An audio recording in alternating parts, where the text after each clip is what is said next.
Leading Britain's conversation. Speak to Sadiq. The Mayor of London, Sadiq Khan, takes your calls. 3 minutes after 10 is the time. A very good morning indeed to you. Quite a lot to get through today. If you'd like to ask the Mayor of London a question, any question, then the number you need, as ever, is 0345 6060973. And then later in the programme, we will wade into some of the stories that continue to dominate the news agenda. A degree of discomfort creeping in for me, in that the coronavirus crisis remains a matter of the utmost importance, genuinely a matter of life and death, and yet you know that some corners of this industry will probably be talking more about old episodes of Faulty Towers over the weekend or today than they will about the possibility of more death, chaos and carnage being inflicted upon us by, to be kind, relatively incompetent government. Good morning, Mr. Mayor. Good morning, James, and good morning to all your listeners as well. We should, I imagine there'll be plenty of people asking further questions about potential protests this weekend. Just confirm precisely what your message is this morning with regard to potential meetings and protests in London this weekend. Well, I support those who are keen to ensure that everyone understands that Black Lives Matter, but also I'm extremely worried about protests planned for this weekend in central London. And so I'm asking anybody who's thinking about protesting in central London not to do so and to find other ways to make your views heard. And I'm particularly concerned for 4 reasons. One is because it, frankly speaking, is almost impossible to keep your social distance with the numbers of people we've seen protesting over the last week or so. And we've had now confirmed cases around the world, from the US to Australia, where people on protests have caught the virus. But the other 3 reasons why I'm asking people not to come to central London to protest who care passionately about Black Lives Matter is because we know that the extreme far right are planning counter protests, and they're people who want to sow division and hatred. And what I don't want in central London is for there to be violence, vandalism or disorder. And the best thing that those of us who care passionately about Black Lives Matter can do is to stay at home and find other ways to protest about this really important issue. How much sway do you think you hold? I mean, I don't know if you can answer this question honestly, but how likely do you really think it is that people will heed your warning?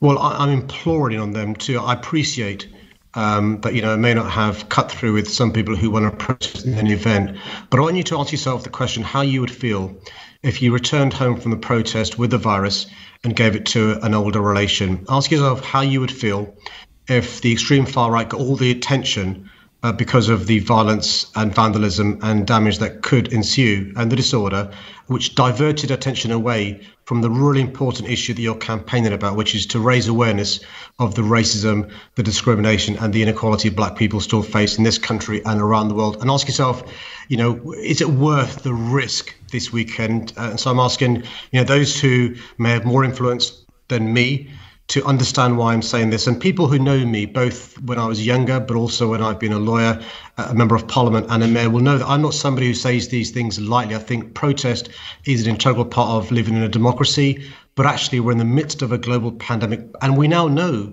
the extreme far right will be having counter protests. And for those reasons, I'm asking people to please, please, please stay at home.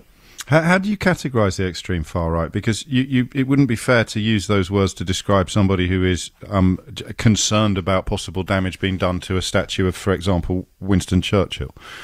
Well, we now know, not just the police, but anybody can do some basic research, that some of the extreme far right are using language of protecting statues, but really it's about them being there to, get involved in violence and disorder. And some of the language used over the last 24 hours by the extreme far right, you and I both know the characters we're talking about are one where they're talking about protecting statues, but they're also talking about taking on Black Lives Matter. And I'm really keen to avoid either, criminal damage, statues being damaged, graffiti, but also the violence and disorder. And my other point is this, our police officers work so hard. They work so hard. They're, under-resourced and overstretched. In the last couple of weeks, more than 60 have been injured. And I'm really keen also not to have them either taking a risk with their personal safety in terms of them being at the receiving end of violence, but also I don't want them to catch the virus either. Let's go straight to the phones, actually, although, as ever, I reserve the right to come back with questions later in this phone-in. Let's go to Lynn, who's in Carshalton. Morning, Lynn. Good morning. I've got a question for Mr. Khan. Good. While everyone supports the broad aims of Black Lives Matter, the protests have been undermined by violence. If it becomes violent this weekend, will you ask the police to take a firm hand with the violent protesters? Lynn, thanks for your question. I think the vast majority of the protesters have been peaceful, lawful, and by and large safe. But I think you're right to remind all of us that a small minority have been involved in not just violence against our police, but also criminal damage of statues in Parliament Square. I don't understand the justification for burning the flag on the cenotaph or causing graffiti on the cenotaph. And I think it's really important that those small minority aren't allowed to detract from what this campaign's about. But I think this weekend there's a bigger issue, Lynn, which is not simply we don't have evidence from the US and Australia that people on protests have caught the virus, but also we're aware of the extreme far right plan to have what they call counter protests. And I think that's a potential recipe for violence, vandalism, disorder, and the spread of COVID-19. And that's why, Lynn, I'm asking those people who are thinking about protesting this weekend not to. And they can find other ways to have their voices heard. It's really important that with the best of intentions, protesters don't fall into a trap being laid by the extreme far right. How do you prepare the policing for this? Because you simultaneously have to prepare for quite a high turnout while appealing to the public to not turn out at all. Well, our police in London are experts in policing not just state visits and sporting events, but also protests. One of the challenges they have, though, is that the organisers have not been as forthcoming with the police. The police normally engage with organisers, they plan routes, they advise protesters how to keep safe. We're all aware of issues, in relation to controlling crowds. We all saw the horrific pictures around Hillsborough in '96. So the police give advice, and more often than not, organisers take the advice how to avoid narrow roads, where the best places to congregate. It's been difficult over the last couple of weeks for the police to get that sort of cooperation from the organisers because there are disparate groups organising this. So what the police are doing this weekend is learning the lessons of the previous 2 weeks, but also you'll have seen over the last 24 hours some of our statues in the cenotaph have been protected with boards. That's not new. It's happened in the past. We've protected statues in Parliament Square and elsewhere based on intelligence, but also using the principle of prevention being better than cure, but also making sure the police have support from leaders from across London, not just council leaders and myself, but others as well, to make sure we help the police where we can. And the best way to help the police this weekend is for those of us who feel strongly about Black Lives Matter to stay at home. Don't fall into the trap set by the extreme far right for there to be the violence, the vandalism and the disorder, which I fear may ensue if all sides turn up. I'm going to push you once more on your deployment of the phrase extreme far right, because there will be a lot of people who would find the idea of some of these memorials, some of these statues being defaced or damaged profoundly upsetting, and they do not deserve by any stretch of the imagination to be described with the words that you're using. So just for clarity, what section of potential protesters coming to London tomorrow do you refer to when you say extreme far right? Because you can't be referring to anybody worried about a statue of a wartime prime minister being damaged. Well, look, the likes of Yaxley Lennon and Batten and their followers and the so-called democratic football lads and on. But actually, if their concern is they're worried about Winston Churchill being, vandalised or the cenotaph having graffiti on it, well, we've now covered both those things up and the flags. And so I'm not quite clear what they'd be seeking to do except to sow discord, disharmony, but also to try and provoke violence, vandalism and disorder. So if that was their reason for coming to Central London, that reason's now gone. And so that's why your argument is you have protected the potentially vulnerable memorials and statuary. Well, if that was the basis of them having the counter protest. That basis has been taken away. What other reason can there be? And by the way, there are also potential people who can catch the virus and spread the virus. And again, similarly, I wouldn't want anybody to catch the virus or spread it. And so the 4 reasons why I'm asking people not to come to central London apply to the extreme far right, as well as those who are campaigning because, they believe, as I do, that Black Lives Matter. Let's go on to Kieran, who's in Hampstead. Kieran, what would you like to ask the Mayor? Hello, Mr. Mayor. Just given the knowledge that the majority of average Londoners don't really care about the rhetoric of the far right or groups like BLM, my question is the Mayor's office's priority now shifted from preventing and reducing knife crime and youth gang-related crime in London to shifting monuments and statues that most people have never heard of? Thanks, Kieran. Well, no, I think it's possible for a good leader to do more than one thing at a time. I can chew and walk. And so, of course, it's really important to suppress the violence. It's really important when I meet with the Commissioner, and I'm meeting with her again today, that we talk about a whole host of issues. One of those is how we suppress violent crime, not just, violent crime against young people, domestic abuse, but concerned about organised crime, organised by county lines. My other concern is finances of Transport for London and getting a good deal with the government. On Monday, we begin mandatory wearing of face coverings on public transport. I'm also concerned about what I've seen today with the 20% drop in our GDP in April. I'm lobbying the government for a fiscal stimulus. We've seen Germany have an emergency fiscal stimulus. I don't think we can wait till July, as the government's seeking to do. I'm also concerned to make sure those people who are in danger of losing their jobs don't lose their jobs. So I'm talking to employers. I've been in conversations over the last 7 days with the CBI, with London First, with the Federation of Small Businesses and other business leaders. We're still courting businesses from around the world to come to London. I've been in calls with those. So I think it's possible, Kieran, to do more than one thing at a time if you're a good leader. And I'll continue to do more than one thing at a time. But I think you would be the first person to criticise me if, God forbid, there were protests this weekend which led to violence, vandalism, criminal damage, and also the spread of COVID-19. I suspect you'd be ringing up next time I'm on, criticising me for not taking action. What sort of personnel and resources are you putting in place for this commission that will review statues, monuments and street names across London? Yeah, so I've got 2 good deputy mayors, one in charge of communities called Dr. Debbie Weeks-Bernard, and one in charge of culture called Justine Simons. They'll be opening up an advert for 15 independent members of the commission to advise on the issue of diversity in the public realm. And the sort of things that they'll be looking into is not simply the issue of, the fact there aren't many statues of Black Londoners across our city, but also the fact that the public realm doesn't really reflect a number of areas, not just gender. Millicent Fawcett was the first statue of a woman in Parliament Square. There's 11 blokes there, no woman. She was unveiled in 2018, but also people from the LGBTQ plus community, people who are disabled, Great Britons and others. And so they'll be doing that piece of work, but that won't stop Justine and Debbie continuing to do the other work they're doing in relation to communities and culture as well.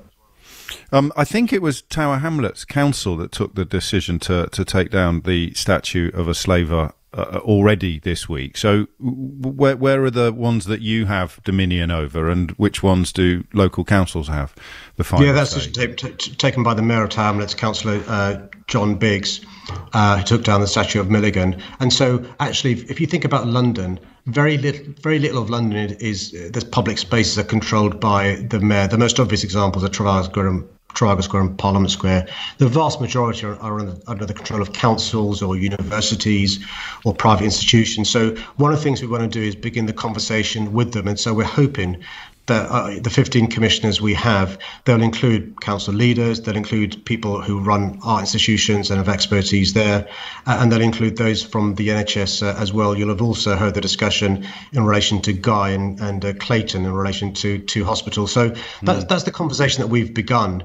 And I think it's a really healthy thing. We shouldn't be afraid of conversation, or dare I say, education. Had you heard of Edward Colston this time last week, speaking of education? I had, but only if I'm honest, last year. There's a great historian called David Olusoga, and he did a speech last year. That's when I first discovered Colston. I don't visit Bristol much, And so I didn't really know much about him. But friends I've got in Bristol, and friends of mine who are graduates of Bristol University know of him really well. So it's different for us Londoners to appreciate how big Colston is in the psyche of Bristolians in relation to halls named after him, statues, a statue of him and the rest. And so I think we can't really appreciate as Londoners the sort of impact he's got on people in Bristol. And just to finally go back to Kieran's original question, will any resources that are currently deployed in crime matters, tackling knife crime or gang-related crime, any resources or personnel deployed in policing be redirected to your, I think this was the point of his question, to your statute commission? Oh, no. No police officer will be involved in the Commission for Diversity in the public realm. But I'm afraid police officers that could be suppressing violent crime and taking action against violent crime this weekend may be diverted to police in the protest and counter process. Whenever there is a protest in London, often what the Commission and a top team have to do is it's a necessity really, because of the shortage of police officers, withdraw officers from all the stuff they could be doing in their wards and other boroughs of London and pull them to central London. Similarly, sometimes the police have to pull the territorial support group, sometimes even the violent crime task force to help with police in protest and counter protest. And that's another reason, if you care about making sure that the under-resourced, overstretched police can deal with other issues, yet another reason why please avoid coming to central London this weekend if you possibly can. 20 minutes after 10, let's go to Winston, who's in Battersea. Winston, what would you like to ask the Mayor? Yes, I would like to ask the Mayor if he is going to be making sure that with that 20,000 new police recruits, if he's going to make sure that a very, very large majority of these recruits are black people. I strongly believe that we should have a hell of a lot more black people in the police force, and it doesn't matter what other black people may say, that if they look into Northern Ireland with the recruits over there, between the Catholics and the Protestants, they have a very large majority of these people within the force of itself. And so it's a question about policing by consent, really. Are you going to be able to exercise any influence, Sadiq Khan, over the ethnic makeup of new recruits in the Met? I am. Actually, Winston was making a wider point, James, with respect, yes. Which is actually the reason why it's important, but also the challenges black officers have. So first, some good news, Winston. We have in the Met Police today more black officers, more black, Asian, minority ethnic officers than not just ever before, but more than all the forces put together. It's roughly speaking 15%, which is progress we've made. But actually, Winston, the heartbreaking news I want to give to you, and you, I think, were alluding to this, is our black officers face discrimination from members of the public, often black members of the public. And when I hear our black officers tell me that over the last 2 weeks, some of them have faced real abuse from protesters protesting on this important issue of Black Lives Matter. A small minority, I appreciate. It's deeply upsetting. And if you get a chance, Winston, the most senior black Asian minority ethnic officer in our country, Neil Basu, this week made a really brave statement, which I thought was, it was a really candid statement from him. He joined the Met Police Service in the weeks and months just before Stephen Lawrence was killed because of his race. And he talked about his experience and the challenges he faced. And you're right, Winston. I want to encourage, particularly black Asian minority ethnic Londoners to join the police service. I want them to, make a difference in their community. You'll have heard, Winston, the recruitment campaign we've got going. One of the things we've had to do, though, which is a bit of bad news last year, because we were keen to get new recruits in, we changed the rules we had, which is, basically speaking, only Londoners can apply, to speed up the pipeline of new recruits. We're going to hopefully go back to only Londoners apply. The reason why that's important, Winston, is because we know in London there is a large number of ethnic minorities, and it means that we can accelerate making our police service more reflective of London. And by the way, I want judges, I want the media, I want those on TV, I want politicians, I want the police, I want everyone in positions of power and influence to look more like our city. What would you say to people listening to this programme and indeed following a lot of the news at the moment who are not BAME, who are, I suppose, like me, and they haven't fallen for the hatreds that you have referred to earlier, but they do find themselves wondering why so much focus and attention is being directed to other people when their own lives, particularly during this lockdown, their own lives are in a state of flux and potential disarray, whether you look at the economic figures or whether you look at potential employment problems and schools. What would you just say to white people who are wondering why so much energy and attention is currently being directed at people who aren't them? Well, the 2 points I'd make is one of the reasons why I've got to be the mayor of this city is because of the support of many white people. I mean, the numbers of white people over the last 40 years of my life who have helped me, not just teachers, not just lecturers, not just mentors, not just fellow politicians and fellow lawyers, but I could go on and still do to this day, is phenomenal.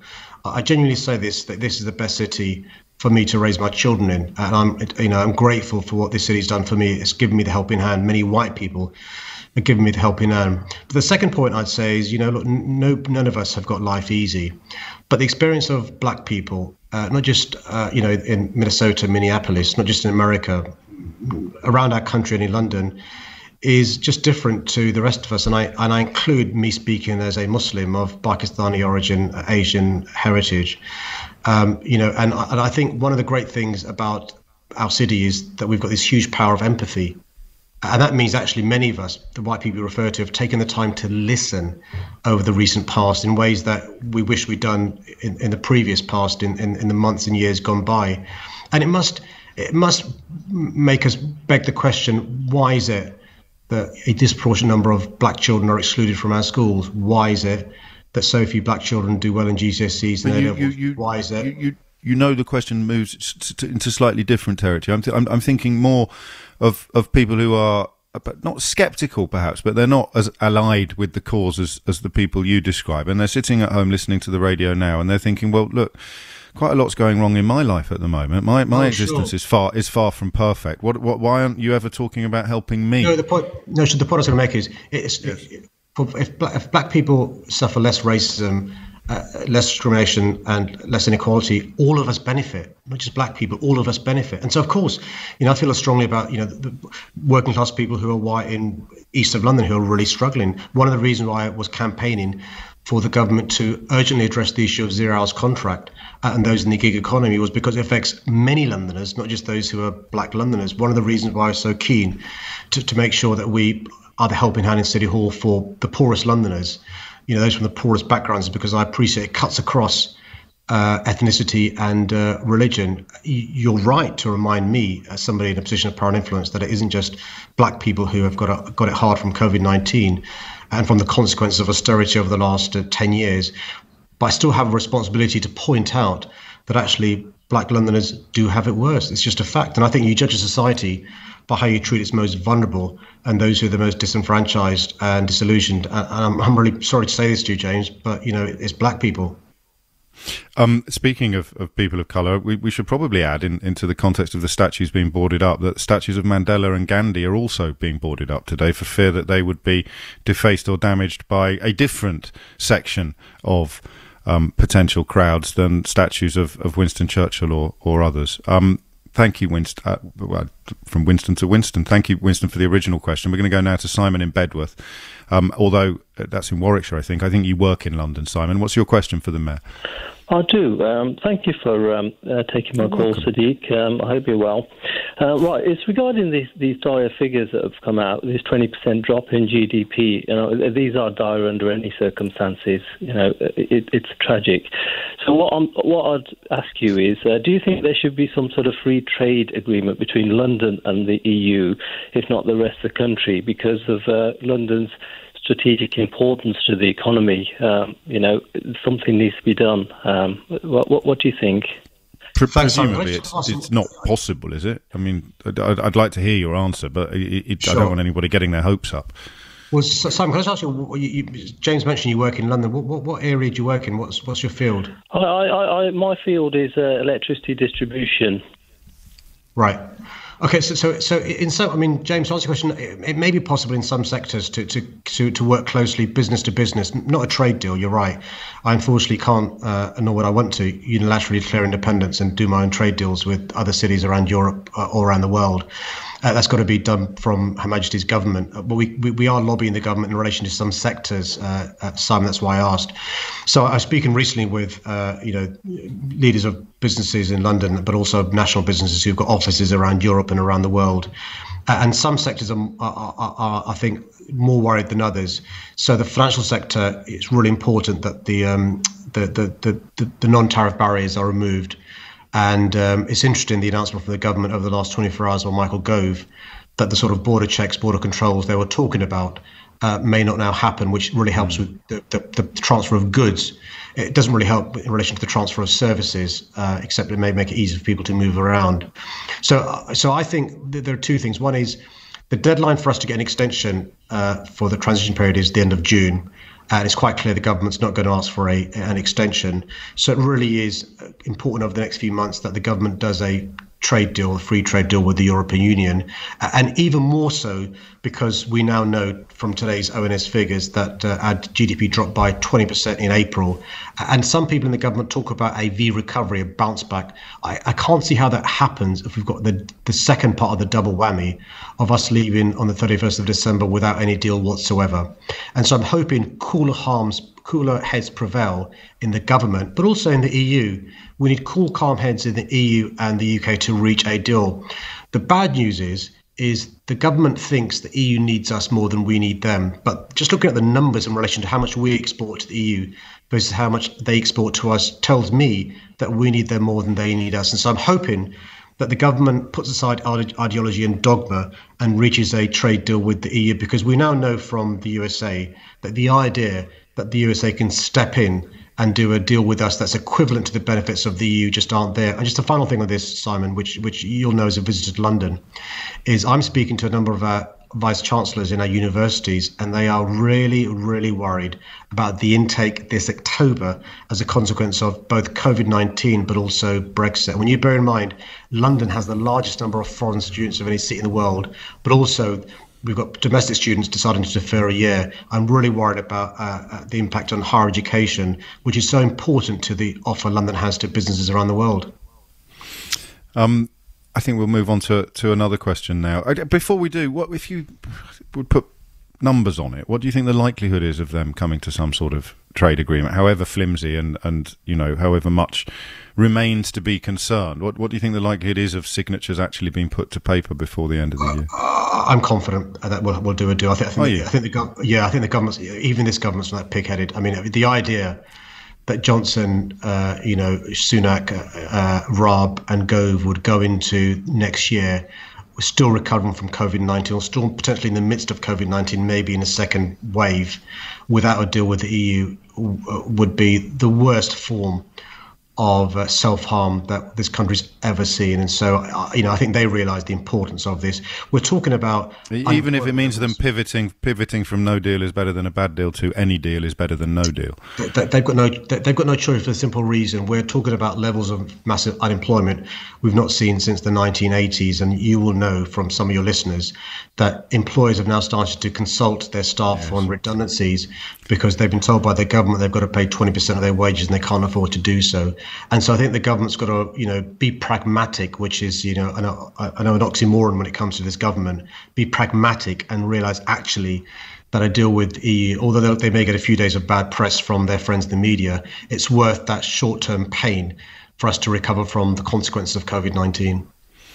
Speaking of this government, are you engaged in constant contact with regard to coronavirus and the continuing catastrophe in that context? Are you attending Cobra meetings still? Because I know you were a bit aggrieved not to be invited to it. Pardon? And it's really important I say this in a calm way, but I find out what the government's doing by watching their press conferences on a daily basis. I've not had contact with the Prime Minister for weeks now. How many weeks? At the last Cobra. So whenever the last Cobra was, I think 3-4 weeks ago, when he announced the roadmap. That was the last time I attended a Cobra. We discovered, because of my conversations with the First Ministers in Scotland, Wales, Northern Ireland, he does meet with them. And I'll make this point in a courteous way. We, London, have a population of around 10 million. Scotland has 5 million, Wales 3 million, Northern Ireland about 1 point something million. All three of those are smaller than London. Yet we aren't around the table. We aren't being engaged and consulted by the Prime Minister or the Chancellor. And it does cause me huge concern when you bear in mind on Monday we now will have mandatory wearing of face covering, something I was talking about weeks ago. And I think this is just about better engagement, and just engage with us, work with us, because actually we've talked about the health impacts of COVID-19. But one of your early callers, Simon, was talking about the economic consequences of COVID-19. And the government's got to realise London is crucial in relation to both health and the economy of our country. That's why I'm really keen to work with them to make sure we can get through the transition and then a recovery phase going forward. I think the last time I spoke to Boris Johnson was the 10th of May.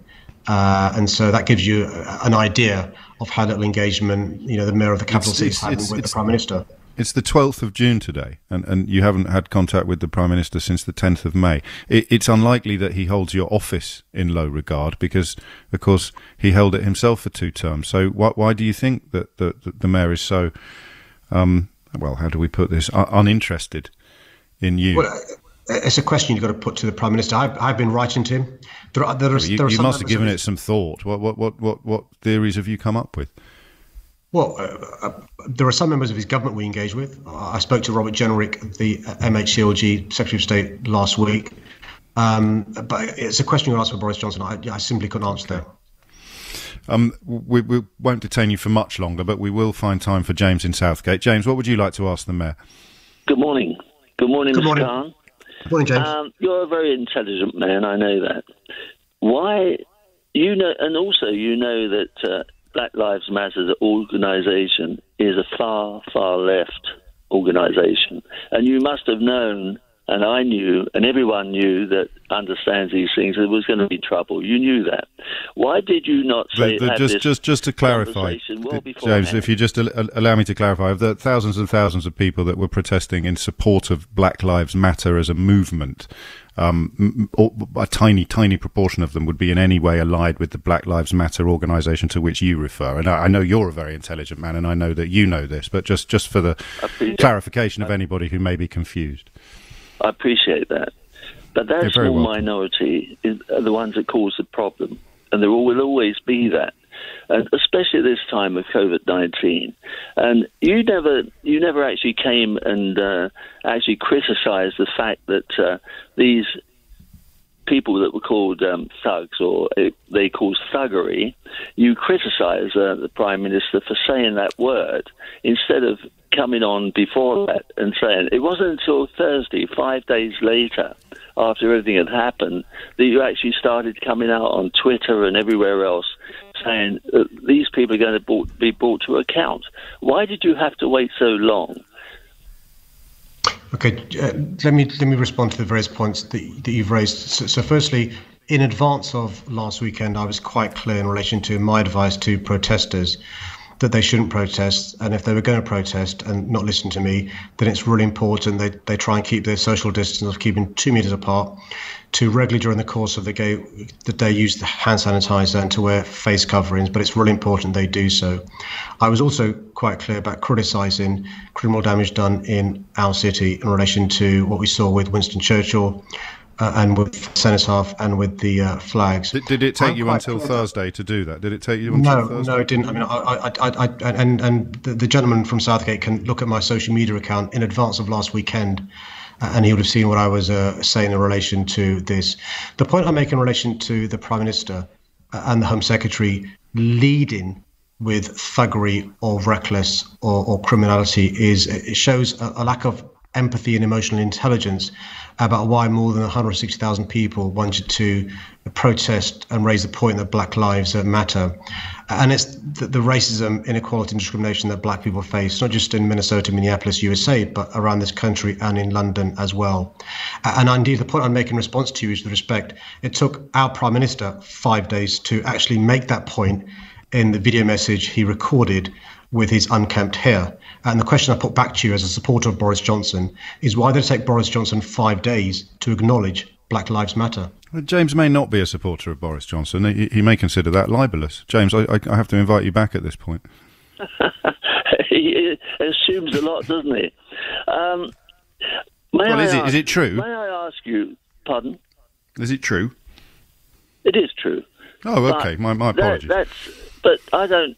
When somebody votes for somebody, we never know the outcome anyway. So just to go back to the Mayor's address, your points that the chronologies were wrong on that. So I think you're saying, why didn't you make more robust statements before the last lot of protests, similar to the statements that he's making now? Is that right? The other point, James, is I'd like to know why he finds it so important now to employ 15 people to go around looking, and plus all the other people that don't like statues, or they're just trying to cause trouble, to take down, I think it's nearly 100 statues they found now, including Captain Cook, and somebody was even mentioned on the radio about taking down Nelson off of Nelson's column.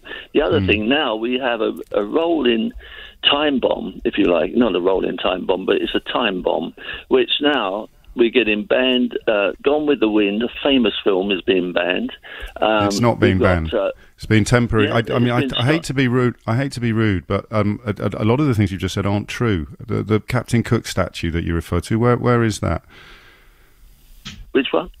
You're talking about the Captain Cook statue on the Mall, on the Mall, are you? Near Admiralty. They want it moved. Near Admiralty Arch. It moved. It was from. It's in Plymouth, I believe. It's somewhere on the coast. No, there's one in London as well. This is kind of the point, isn't it? There's such inflammatory words, and yet when we look at the detail, I mean, have you got any plans to remove a statue of Captain Cook, Mayor Khan? No. Okay, and how much will the 15 members of the commission be paid?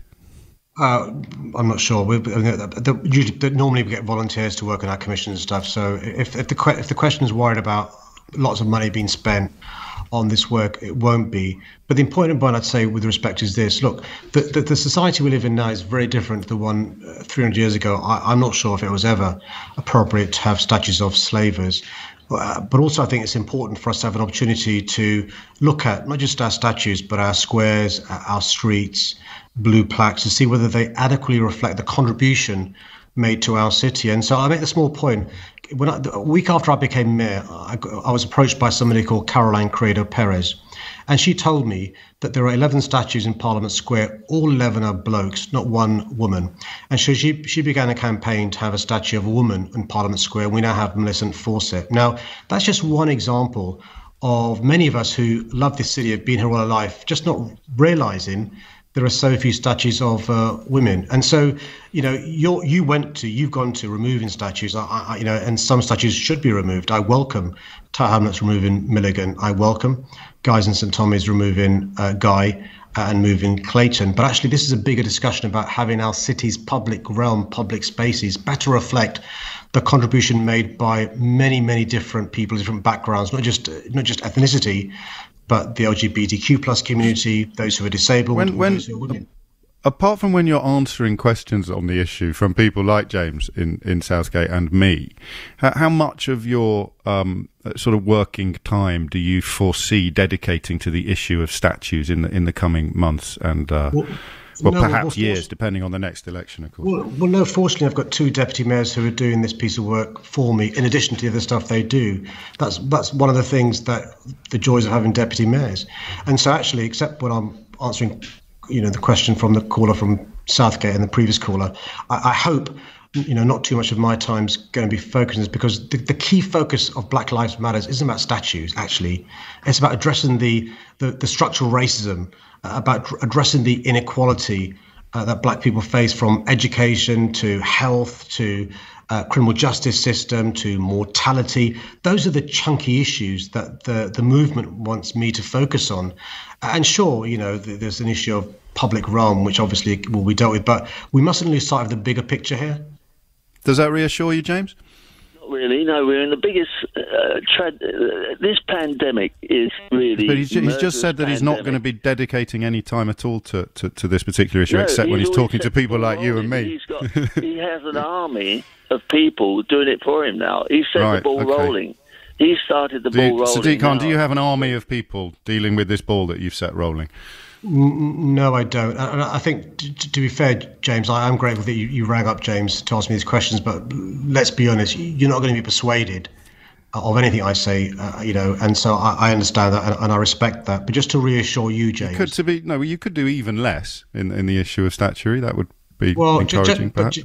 But just to reassure James, the ringer inner, that actually we are focused at City Hall to make sure we can address the issues caused by the crisis in relation to transport, in relation to the economy, in relation to the issue of a second wave of COVID-19. And actually, one of the reasons why I've been challenging the government on a whole host of issues for the last 13 weeks is because actually I think had the government taken a different approach, we would have had fewer deaths and also less, catastrophe caused to the economy, illustrated by the 20% dip in GDP in April. So I'll continue to lobby the government because I think the government's got to come up with a really important fiscal stimulus urgently to address what could be COVID-19 moving to us going towards a recession and then a depression. And I'm also keen to avoid those who previously suffered disproportionately from recessions, in other words, Black, Asian, minority ethnic, suffering worse this time as well. I'm going to squeeze in hopefully one or two calls on slightly different subjects. Let's go to Paul, who's in Finsbury Park. Paul, what would you like to ask the Mayor? Hi there. So since March, children have had a really hard time being under lockdown. It's coming up to summer. Usually there'd be London's adventure playgrounds, of which there's about 80 of them, will be getting ready to set up summer play schemes. London Play has written to Gavin Williamson, the Education Secretary, to ask for guidance on how these really valuable, always situated in the poorest parts of London, resources can be opened. Is there anything the Mayor can do to push this forward so that children that haven't had the place to play and socialise with their mates can have a brilliant summer? It's a poignant sight, isn't it? Seeing all the tape and all the blockage put up on these playgrounds. Look, we are speaking to London Council. James, would you mind getting the gentleman's caller's details, and I'll let him know what we're doing. But also, what I'll do is, I know Battersea Adventure Playground and Wandsworth near me, which I used a lot when I was younger. They are a lifeline for children who haven't got a garden in particular. I'll speak to the caller offline, and we will let him know what we're doing. But also, we can actually speak to the councils who are keen to reopen them. And actually, I think this is just something the government's overlooked because they've been preoccupied with other stuff. I'm sure we can open them sooner rather than later. And the good news is the science is quite clear. On average, the science says you're about 19 to 22 times less likely to catch the virus outdoors than indoors. And with a combination of good cleaning and good supervision, I'm sure we can reopen them, for the summer holidays. And so we'll take the caller's details down and make sure we liaise with him about how we make some progress here. Stay on the line, Paul, and Ava will take care of that. If you don't hear from the Mayor's office, let us know, won't you? Michelle is in Shoreditch with the final question, I think, today. Michelle, what would you like to ask the Mayor? Oh, and it was all going so well. Michelle, are you there? Yes, hello. Hello, Hey, Michelle. Hello, hi. I live within the congestion zone, and I've lived here for the past 11 years, and I have a parking permit for a small car that I occasionally use, if at all. I've never applied for the congestion zone resident discount because I only use the car at weekends, if at all. I heard on the radio that the congestion charge was going to be extended to 7 days a week until late at night, and upon hearing this, I registered for the congestion charge discount on the 20th of May, uploading all my documents and paying £10 charge. I've received a letter saying the residence discount has been temporarily suspended on the 18th of May, and therefore my application has been rejected. My car is now a hostage.